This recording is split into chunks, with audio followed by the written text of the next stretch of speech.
हैं। मैम आजकल ये हो रहा है कि डेटिंग एप्स पे कपल फोटो लगी हुई है और उन्होंने क्लियरली मेंशन करा हुआ है कि हम थर्ड पार्टनर ढूंढ रहे हैं, need a bull, need a mistress. But ये साइकोलॉजिकली लॉन्ग टर्म में उन्हें इफेक्ट नहीं करेगा? बिल्कुल करेगा, 100% करेगा, इफेक्ट करेगा। थ्रीसम्स तो आजकल यंगस्टर्स की फैंटेसीज हो गई हैं। इतने सारे शोज आते हैं टीवी पे जहाँ कॉलेज हॉस्टल्स भी हमने सुना है, कुछ कॉलेजेस के नाम सुने हैं जहाँ पर ऐसे पार्टीज हो रही हैं। हाँ होती हैं। अब तो क्या है, थ्रीसम क्लब्स बन गए हैं। क्लब्स हैं, couples are part of it. आप क्लब जाओ और कोई किसी के साथ भी एक्सचेंज कर ले, but they are all are medically tested. तो वो पर्टिकुलर आपको पता है कि हमारी सोसाइटी में एक थ्रीसम क्लब है। तो ये दिल्ली में है, कहाँ पे है? हाँ ये चल रहा है, हमें नहीं पता क्योंकि हमारी आंखें बंद है, लेकिन वो हर जगह हो रहा है। Threesome clubs, bull clubs. Bull clubs क्या? मतलब male is considered as bull, तो some males are being invited and that is called bull club. और क्या क्या नई नई चीज आपको पता लग रही है कि हमें भी पहली बार सुन रहे हैं हम भी कि ये तो चल मतलब रहा मेरे पास ऐसे पेशेंट्स आते हैं, मैम हम ना थ्रीसम क्लब में हैं और ऐसे ऐसे एक मेल है, मुझे बहुत पसंद है लेकिन मेरे हस्बैंड को वो पसंद नहीं है। कर तो मैं सकती हूँ लेकिन लड़ाई हो जाएगी फिर। तो अब मैं उसे कैसे कन्विंस करूँ? तो मेरे को लगता है शिट, पहले तो हम ये कर ही क्यों रहे हैं, पर चलो हम कर, क्योंकि मैं एक डॉक्टर हूँ लेकिन उससे पहले तो मैं एक फीमेल, वो मॉरल वाला भी आ जाता है कि ओके शिट, ओके अब मैं उसे मना भी नहीं कर सकती तो चल तू कर ले। बट अब मैं उस तीसरे पार्टी को कैसे कन्विंस करूँ, और मेरे हस्बैंड को वो पसंद नहीं है, वो कहता है उसी आदमी के साथ कर जिससे वो कंफर्टेबल है। अच्छा, अरे अब वही बात है कि आप कहीं भी जुड़ोगे तो लड़ाइयाँ, दुश्मनियाँ वो वहाँ से भी शुरू हो जाती हैं। आजकल ये भी टाइम मिलने लगा है कि तू 2 महीने मेरे साथ कर, फिर मैं तेरे को 1 या 2 दिन का टाइम दूंगी वेयर यू कैन रिफ्रेश, और फिर वापस आ जा। ये लड़कियां अलाउ कर रही है अपने हस्बैंड्स को, पार्टनर्स भी कर रहे हैं। मैम मोस्टली मुझे ऐसा लगता है कि ये जो वाइल्ड फैंटेसीज या वियर्ड फैंटेसीज है ये अल्ट्रा रिच क्लास में ज़्यादा है, क्योंकि मिडिल क्लास तो अपने काम काज और एक्सपेंसेस में स्ट्रगल कर रहा है। एम आई राइट? या हर जगह ही है ये चीज़? नहीं, तुम बिल्कुल सही कह रहे हो। क्यों? क्योंकि मिडिल क्लास वाला बंदा यही है, खुद बाउंड्री बनाता है और फिर खुद फंस जाता है। करना तो चाहता है लेकिन नॉर्मल और एबनॉर्मल मिडिल क्लास ने ही तो बना दिया कि इससे ऊपर गलत है, इतने पैसे से ऊपर कमाना नहीं है, एक बीवी से ऊपर रख बना के फिर अब वो खुद सोच रहा होता है कि मैं दूसरी कर लूँ क्या। उसके खुद के मॉरल्स बीच में आ जाते हैं। अब कितने फीमेल्स हैं कि मैम मेरा हस्बैंड पिछले 4-5 सालों से कुछ नहीं है, मेरे ऑफिस में कोई है, मैं उसके साथ अच्छा फील करता हूँ या करती हूँ, मैं उसके साथ चली जाऊँ क्या, बात करना शुरू कर दूँ क्या। अब इसमें सही और गलत क्या है? अगर आपके पार्टनर के साथ आपका इमोशनल बॉन्ड नहीं है और आपको किसी और से लगता है, वो भी मैरिड है, आप भी मैरिड हो, आप दोनों को पता है कि हम फैमिलीज नहीं तोड़ेंगे, बच्चे हैं, साथ में हो, और फिर आप काउंसलर से पूछो कि क्या करें, तो क्या आंसर है? तो आप क्या बोलते हो? मैं ये बोलती हूँ कि अगर आप बहुत ज़्यादा हो इसके अंदर तो अपने हस्बैंड को बता के कर ले। सीधा मत बता कि मेरे पास कोई है और मैं जा रही हूँ, बट तू उसे हिंट देना शुरू कर कि मेरे को तुम्हारे साथ फीलिंग नहीं आती और मेरे को बाहर कोई पसंद आने लग रहा है, आई एम वार्निंग यू कि मैं चली जाऊंगी, तू मेरे को पकड़ ले। अगर वो कहता है मेरे को बिल्कुल परवाह नहीं है, तू जा, फिर उसने बोल तो दिया, वर्बली डिक्लेयर कर दिया। बट मैम ये फिर आप एक तरीके से इनडायरेक्टली चीट करने के लिए नहीं बोल रहे?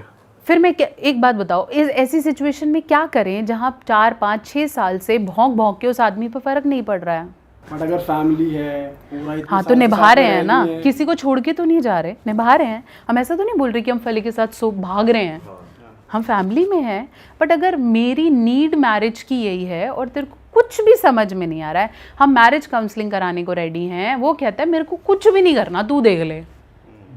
जब बिल्कुल ही एक एंड से गिव अप हो गया, गिव अप हो गया, मैं अपने आप को बदलूंगा भी नहीं, मैं ये करूंगा भी नहीं, तेरे को जो करना है कर ले। तो बहिष्कृत शादी से तो बेटर ही है ना कि आप सोसाइटी के लिए हो लेकिन आप इमोशनली कहीं कनेक्टेड हो। मैम वैसे कपल में जैसे दोनों पार्टनर्स करना चाहते हैं और मेल्स में हमको ये सुनने को मिलता है इरेक्टाइल डिस्फंक्शन एक मेजर प्रॉब्लम रहती है, इसकी शायद नहीं कर हो पा रहा। फीमेल्स में ऐसी क्या प्रॉब्लम फेस कर रही है फीमेल्स आजकल जो वो इंटीमेट नहीं हो पा रही हैं? अगर मैं आपको ये बोलूँ कि फीमेल्स में भी इरेक्टाइल डिस्फंक्शन होता है तो? Erectile dysfunction? हाँ, फीमेल्स में भी इरेक्टाइल डिस्फंक्शन होता है। फीमेल्स की योनि कहीं ना कहीं इरेक्टेड नहीं होती. So there is a difference between sleepy yoni and erected yoni. ठीक है, जब वो स्लीपी होगी तो वो आपको बहुत छोटी सी दिखेगी. When it gets erected blood flow वहाँ बढ़ जाता है, वहाँ पर्पलिश सा शेड आने लगेगा, lips get open, clitoris get open और वहाँ ल्यूब्रिकेशन होना शुरू हो जाएगा. अगर वो ल्यूब्रिकेशन नहीं है और इरेक्शन नहीं है तो फीमेल को भी इरेक्टाइल डिस्फंक्शन होता है, जिसकी वजह से वो सेक्स नहीं करना चाहती या फिर उन्हें पेनफुल होता है. ओह, अब ये भी लोगों तक पहुंचाना हमारी जिम्मेदारी है कि फीमेल में भी अगर आपको कोई औरत मना कर रही है तो उसका ये मतलब नहीं है कि वो बहाने दे रही है. हो सकता है शी नीड्स ट्रीटमेंट. पर फीमेल्स में क्यों हो जाता है ऐसा? उनके लिए इसलिए क्या हो जाता है reason क्योंकि वो मेडिकली बंद हैं या रिस्पॉन्सिबिलिटीज़ हैं या फिर उन्हें प्लेजर कभी भी या सेक्स कभी भी प्लेजर के एंगल से उन्होंने देखा ही नहीं है ना, गिविंग के एंगल से देखा कि ये बोलेगा तो कर लेंगे. तो फीमेल्स में भी इरेक्टाइल डिस्फंक्शन जैसा है जो कि medical reasons, personal reason, hormonal reasons, lifestyle issues अच्छा, जो सबसे बड़े रीजंस हैं. आईवीएफ क्यों हो रहे हैं आजकल? हम कहते हैं ना आईवीएफ पे बहुत बढ़ते जा रहे हैं. आईवीएफ इसलिए नहीं हो रहे हैं क्योंकि आप करना नहीं चाह रहे हो, इसलिए क्योंकि आपकी बॉडी सपोर्ट नहीं कर रही नॉर्मल प्रेगनेंसी. आपके हार्मोनल डिसबैलेंस हो रहे हैं. इतने घंटे हम ऑफिस में बैठे रहते हैं, वॉक करने का मन नहीं कर रहा, बाहर का खाना ज़्यादा खा रहे हैं, स्मोक पॉल्यूशन इतना है, स्मोकिंग बढ़ गया है. तो you went into lifestyle of comfort. क्यों कंफर्ट? क्योंकि फिजिकली इतनी थक रहे, मेंटली थक रहे हैं. क्योंकि अगर मैं घर आके सोऊंगा नहीं या मैं रिलैक्स नहीं होऊंगा या थोड़ी देर नेटफ्लिक्स नहीं देखूंगा, मैं कल जाके मेंटली ऑफिस में अवेलेबल कैसे होऊंगा? तो हम फिजिकली तो छोड़ रहे हैं बॉडी को कि हाँ, बट हम फिजिकली रिचार्ज नहीं कर रहे, हम मेंटल रिचार्ज करते हैं कि ये देख लिया क्योंकि कल मेंटल. तो हम मेंटल वाले स्ट्रक्चर में चलते रहते हैं और हमारी फिजिकल बॉडी पीछे हो जाती है. फिर सेक्स करने का मन तो कर रहा है लेकिन बॉडी साथ नहीं दे रही. तो then you have libido but your body is not capable enough to have a child. तो अब हार्मोनल प्रॉब्लम्स होंगी, स्पर्म क्वालिटी नहीं बचेगी. तो आप जाओ फिर, तो जहाँ वहाँ पे भी जाओगे तो डॉक्टर पहले बोलेगा देखो मैं कर दूंगा ट्रीटमेंट, आईवीएफ, आईयूआई सब हो रहा है, कर देंगे हम. तेरे को अपने लाइफस्टाइल पे काम करना पड़ेगा अगर तो अपना बच्चा चाहिए, मतलब अपनी बॉडी से चाहिए. नहीं तो ढूंढो सरोगेट्स. सरोगेट्स वो देखते हैं जो हेल्दी खाते होते हैं, उनको फिर पूरा टाइम वो उस लेवल का बनाते हैं. उन्हें बोलते सारे काम छोड़ दो, सरोगेसी के लिए तैयार करो. तो तुम क्यों नहीं तैयार हो रहे वैसे? क्योंकि तुम कमा रहे हो. मैम, अगर कोई कपल बेबी प्लान कर रहा है तो आप उन्हें क्या रिकमेंड करते हो कि कुछ पर्टिकुलर मंथ्स होते हैं कि बेबी प्लान करने से पहले ऐसी डाइट, ऐसी लाइफस्टाइल कर लो, तो वो आप क्या प्लान देते हो? अगर कोई, मैं तो शादी से पहले भी डाइट प्लान देती हूँ. अगर आपको लगता है मेरी शादी नवंबर में है और मैं अभी से ट्राई करना चाहूँ तो we have a plan. Females भी ले सकती है, मेल भी ले सकते हैं. बेबी प्लान करने से 6 महीने पहले स्मोकिंग, अल्कोहल ये सब छोड़ना पड़ेगा फॉर 6 मंथ्स. That's it. इससे आपकी स्पर्म क्वालिटी बेटर होती है. मेल्स को जिंक रिच, फोलेट रिच खाना खाना शुरू करना पड़ेगा, जिससे उनके जो प्रजनन शक्ति है, जिसे हम बोलते हैं द रिप्रोडक्टिव पावर, वो बढ़ना शुरू हो जाए. फ्रेश होम कुक्ड मील्स खाने पड़ेंगे. पैकेटेड फूड से बाहर आना पड़ेगा. कार्बोनेटेड ड्रिंक्स छोड़ने पड़ेंगे.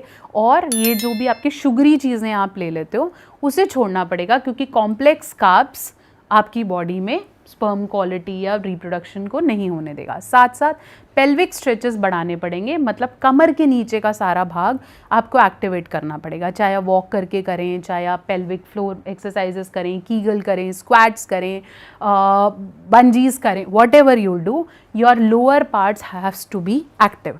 फीमेल में भी पेल्विक अगर स्ट्रॉन्ग नहीं है तो आप पोजिशंस नहीं ले सकते. अरे वाह, आपने ये वीडियो यहाँ तक देख ली भाई, तुमने हमारी मेहनत सफल कर दिया. तुम ही लोग हो असली रियल हिट. और अगर आपको बहुत मज़ा आ रहा है ऐसी क्लिप्स में, ऐसी वीडियोस में, तो फटाफट जाइए प्लेलिस्ट पे, बिंज वॉच कीजिए, सारी वीडियोस देख डालो और मौज काटो. That is it. हम मिलेंगे नए पॉडकास्ट में, नए क्लिप में. Till then bye bye, see you, take care, do subscribe.